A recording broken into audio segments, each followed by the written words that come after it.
welcome fellow mothers and others to the State House, which you are literally out front of today, and that's impressive.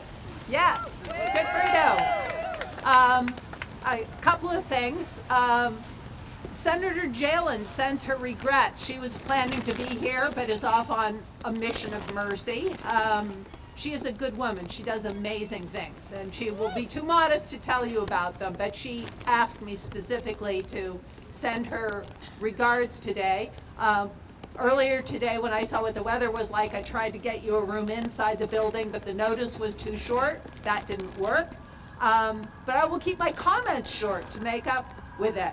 I know you're all here today because you know the score on climate change. You know that there is no shortage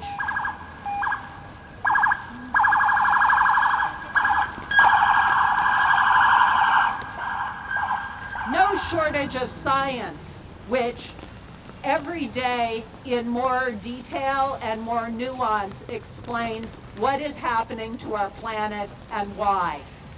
We know that the answer to reversing the course we're on is changing our energy policies so that we are not putting more carbon into the atmosphere, but instead relying on low carbon energy sources, renewable energy of all kinds. Now, as a state, we are one of the nation's leaders, even the world's leaders in that kind of a policy shift. The Global Warming Solutions Act has set goals for Massachusetts which are written into law, which we must meet, and which we have met so far.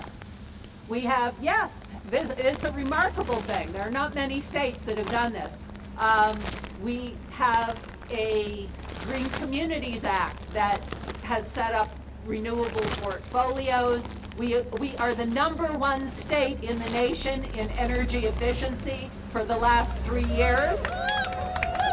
It's a great achievement.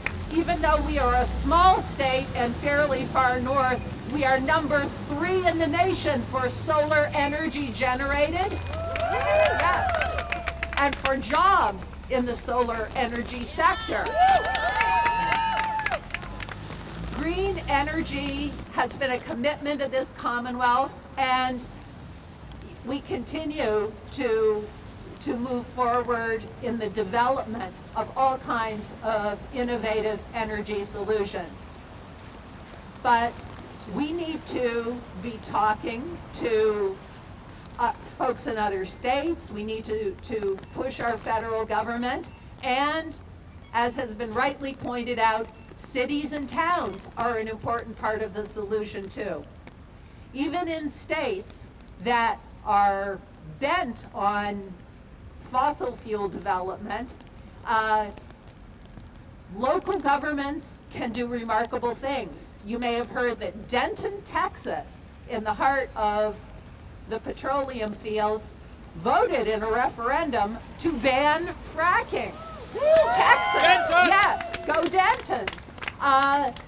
Communities in Pennsylvania have passed zoning restrictions on the construction of fracking facilities, and those have been upheld as a valid use of the zoning power by the highest court in Pennsylvania. So go those communities in Pennsylvania. There are communities in New York State that have said no to fracking. And that's just one example of how communities can take their energy policy into their own hands.